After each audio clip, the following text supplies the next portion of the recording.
the bell. We are here with actress Kirrilee Berger. Hello! Thank you so much for having me. Thank you for coming in. You've been busy. You just wrapped a very big show, Casey Undercover. I wrapped Casey Undercover, yeah. The series finale, it's over forever. I know.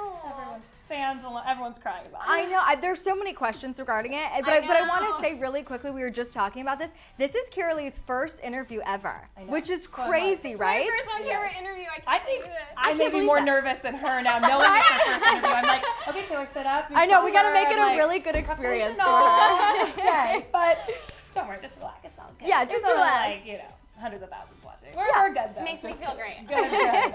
Okay, so tell us a little bit about that wrap party, what that was like. The wrap was, it was super bittersweet for everybody because I think the show's been going on for so long, and for Z and for Veronica, I mean, that cast and crew, that such a family over there, and it was so wonderful because I was really nervous to become a part of it, just because it's a show that's been going on for so many seasons, but instantly they made me feel so at home.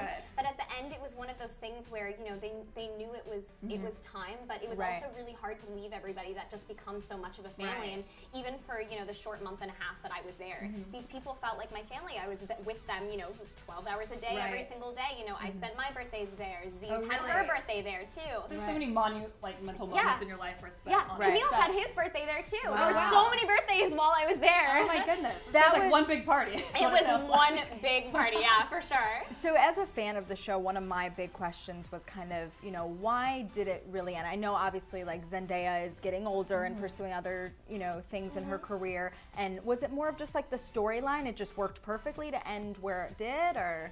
I think it did. I think the storyline worked really, really perfectly, and I think it was a rather cathartic ending for them to really sort of come out on top, and, you know, Casey really deciding, you know what?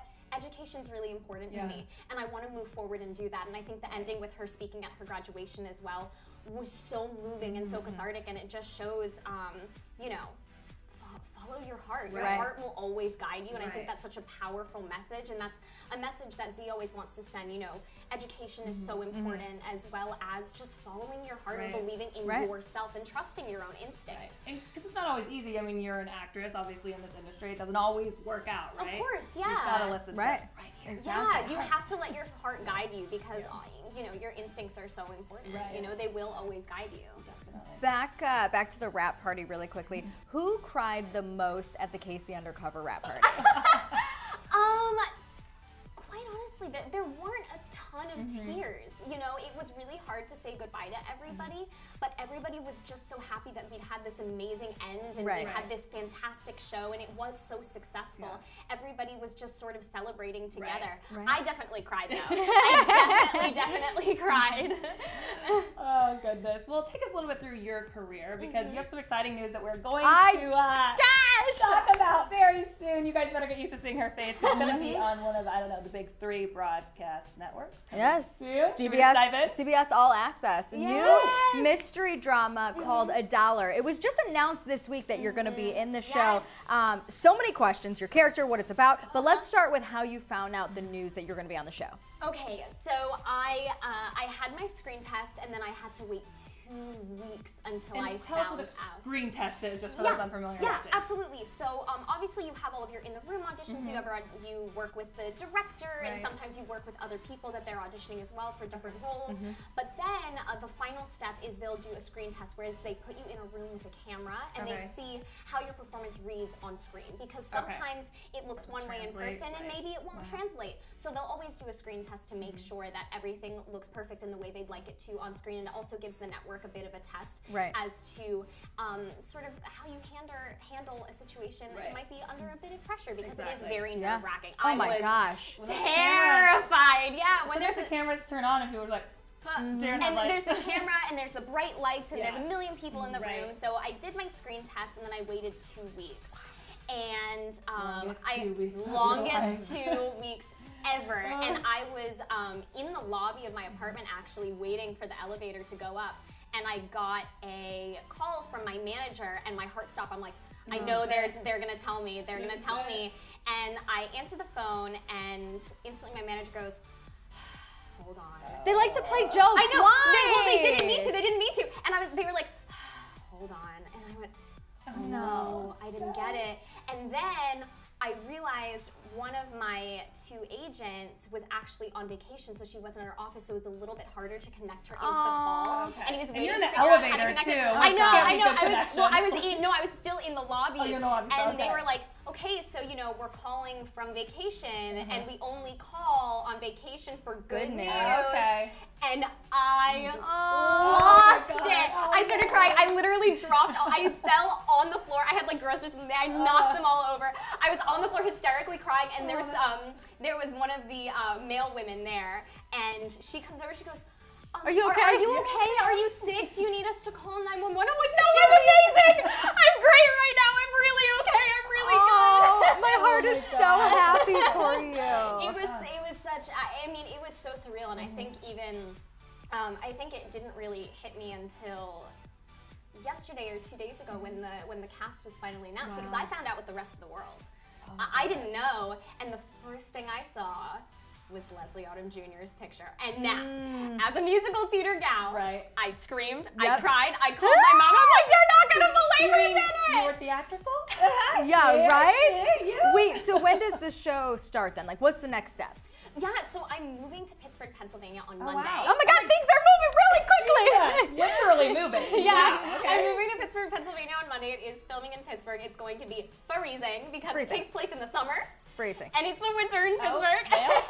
Oh acting. my gosh. Yeah, exactly. But yeah, we're starting on Monday. We're filming for 4 to 6 months, and we're all really in this together. We're all really, really passionate about this project, and every time they sent me a script to sort of read and review, it was like that feeling of like getting a text from your crush where your like heart skips a beat and you're like, can't wait to read it. And every time I read a script, I was so engulfed in it, I have to keep pulling myself back and reminding me like, I have the blessing of being a part of this. Oh, of course. You know, it's like much bigger than yourself. I'm so excited to start this new project, and we've got Leslie Odom Jr., you've got John Carroll Lynch, like these legends that I have the honor of working with. I can't even believe it. I feel like when I sit down at the table read, I'm gonna be like, hi, your honor, hello. Yeah. So you're like curtsy or do something right. And by the end, you'll be like at dinner with them, have their phone numbers, like that's selfies. That's how it felt working with Zendaya as well. I was so nervous to meet her, and then the first day she's like, hey, what's up, I'm Z, and I'm like, what would you say is the most shocking thing in this industry? Because yes, we have this vision of these people, actresses that are bigger than life, but then they're people too, right? Yeah. I think as well as on my Netflix show, the Who Was Show, there's a lot of huge celebrity guests that were there, and of course, every time I was working with one, I was so nervous to meet them because you never know what these people are going to be like, and each time I've met these big celebrities. They are so down to earth and so normal. Right. And what I've said to people about Zendaya is if you didn't know who she was, you wouldn't know. She is just that calm and down to earth and so chill and so sweet, and I learned so much from working with her as well. Oh, I'm sure. Yeah. Wow. I want to get back to the CBS All Access project really quick because we have to talk about why it's called $1. Yeah. And like you obviously you've read scripts and stuff, so you got to give us the scoop of like the bullet points of what is the show and what can we expect with your character? Who is she? Yes. Just tell us everything. Yeah. So $1 takes place in a Rust Belt town right outside of Pittsburgh, Pennsylvania. Oh, so it's set in Pittsburgh, which is why. Oh, okay, so it's very authentic. They wanted it to be really authentic. They wanted it to be very real and broken down and very raw. And a huge crime happens, and this town is immensely divided. You've got the steel mill workers that are scraping by to make a living, but then you've got my family. Like my father is a multi-millionaire who makes these huge properties. In Pittsburgh, and it's so divided in that sense. And I think in today's day and age, it's so easy with social media to fabricate this sort of perfect life. And I think maybe you look at people who are immensely wealthy or maybe have a really high-profile job, and you think their life is perfect or that they're perfect, but nobody is. Absolutely nobody's perfect. And when this huge crime happens, it takes you through the fact everybody has their demons and everybody has a little bit of dirt on their hands. When do you think we'll see it on screens, like time frame wise? Because I know you guys still have to move there. You got to shoot and edit and all that. Sure. So hopefully within like a year, maybe. Hopefully within a year. I hope so. I hope so because you know, I haven't even started filming, and I already want to see so the show. I know, same. Girl, you just told us the whole scoop of it. We're like, hi, I want to turn it on right now. I need to turn on my TV now and watch. Right. Wow. So, well, I guess everyone can keep up with you. What are your social media handles? Because I'm sure you'll be posting, you know, all about being on set. You can probably get a little behind the scenes in there. Yeah, absolutely. And I always try and put stuff on my story to give people a little taste of behind the scenes. So I'm Kirrilee Berger on Instagram and Twitter. All right. But in the meantime, actually, we have a show on Netflix coming out in the spring. Let's talk a little bit about that. The Who Was Show, based on the best-selling book series, Who Was. Penguin's book series. Yeah. Tell us. Tell us a little bit about your character in that. Yeah, so it's really hard to tell you about my character in the show because I play over 40 characters. What? I play over 40 characters as well as myself. It's a sketch comedy that takes you through these amazing historical figures that have shaped our society, but we do it. There's 6 of us that play over 40 characters each. Wow. This reminds me of like the book series or not the book series, the baseball thing that's like who's on first, who's on second, who's on third, like 40 characters. Wow. I think I counted 49. Wow. 49 characters. But I also get to play myself, which is really, really cool. Do you forget who you are? I know. Like, who am I waking Identity up as problems. Yeah. There was one day where I played 7 characters in a day. How do you transition in and out? Talent.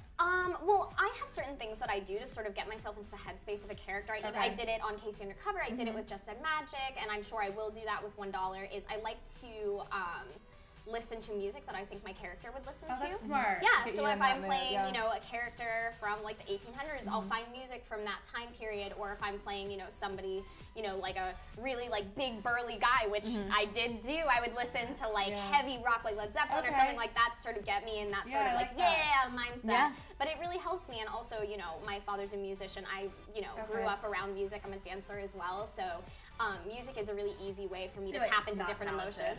All over here. You're so talented, and you're 18 years old now. Crazy. Oh, like, you've accomplished so much. And I feel like though you're just getting started, which is so crazy. Yeah, I turned 18 on the set of Casey Undercover, and another birthday party. Yeah, and Zendaya and the cast got me a birthday cake. Oh, it was the sweetest thing ever. It was so sweet of them, and I was not expecting it at all. They did not have to do that, and it was just so sweet. And I think it just goes to show like how much of a true family everybody is over at Disney. And when you're on a show with people, they become your family. Yeah, it also goes to show who. Oh yeah, family over here. Family. It also goes to show to your character though, because like you said, you don't have to do it. I feel like you like radiate. Yeah, I feel like you so much. You can like in between jobs, you want to come here and co-host with us. I know, right? when you're balancing everything. But really quickly, I do want to touch on your love for theater and your experience with Broadway, and ask you if you could be on any Broadway show ever, which one would it be? Like your dream role? Jo March in Little Women.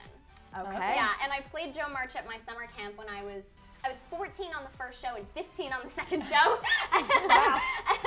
All these birthdays you're saying. I have these crazy birthdays, but it is such an important role to me, and I think she is such a strong female character, and also that score is just killer, like astonishing. It's such an amazing song, and if they ever brought it back to Broadway, I would love to have the honor of playing Jo March. First in line at the audition. Like, hi, I'm here. I know the entire score already. I'm sure I remember some of my lines. So I want to go. This I promise will be my last question.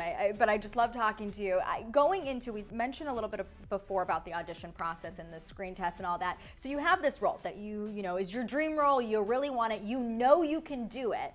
And then you get into an audition room and say, what happens if something, you know, doesn't come to you, or you just feel like, okay, that wasn't my best? How do you prepare for doing your best at an audition?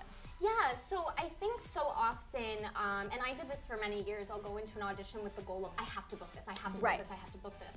But I think the moment everything changed for me and I really started booking a lot more was when I stopped going in with that mentality and simply going in with the mentality of, I want to walk out of that room saying I couldn't not have done anything more. And if I could go back, I wouldn't change a thing.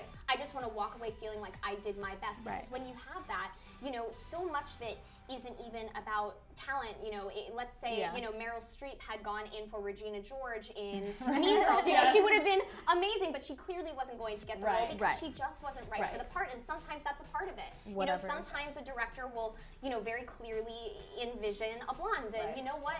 That's okay. out of your control. You can only control what you can. Right. You Whatever's can only meant to control be what will you can. be. So you control what you can.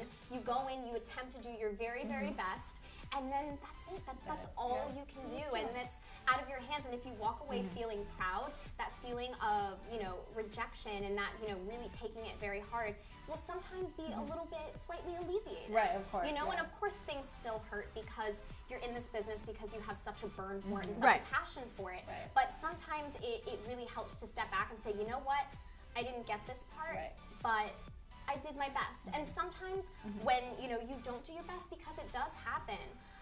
You know, I have a chronic illness, and one time I went into an audition room, and I was in the audition room, and I had a major pain spike, and my mind just blanked, and I couldn't think. And you have to remember in those moments, we're human. Right. We're human, we are not robots, and it's okay if sometimes maybe you don't do your very best, because how can you? Right. You know? Life's always going to happen. Life is always going to happen. Exactly. Things are always going to come your way, and fate would never guide you in a direction that you weren't supposed to be in. Girl, I need to have your number on speed dial. Oh my gosh. I did lie though. I have one last question. The burning question. How was your first interview? How was it? It was so much fun. I feel like I was thinking audition. This one. Oh no, I said this one. This one. Yeah. This interview, Taylor. Yeah, it's so much fun talking to you guys. I feel like we've been like friends forever. I We're just like know. chatting. I almost like forgot that they were like cameras camera. there. Yeah. No, I feel like we're just like having a chat. You guys are so wonderful. Good. So glad to be your first. I Yay. honestly feel honored to sit here. Same. And be the first interview ever. So that's I know. Please remember us when her like first audience ever. when people are like outside Thanks for watching. Broadway waiting for you and everything. Remember When they us. bring Little Women back. Yes. remember us. Remember us. Of course. Oh, well, we Yes. love you, and Yes. thank you so much for hanging out with us at Thank Sweetie you High. so much for Come back having me. anytime, of course. I Yes. will. I would love to come back. Anytime. Can we Girl. do another one right now? Yeah. Doors open. Well, thank you all for watching. Again, you guys should all go follow her on social media, which one more time, remind them where it is. I'm Kirrilee Berger on everything. KIRRILEEBERGER. My mother gave me the most complicated name to spell. But easy username, thank God. Yeah. You're not Yes. like underscore No 07 Except star. surprisingly, there are other Kirrilee Bergers. Well, you're one in a million. Yes, So. there you go. Oh, and on that note, we'll see you guys tomorrow on an all-new episode of After the Bell, 3 p.m. Pacific Standard Time. Bye, guys. Bye, guys.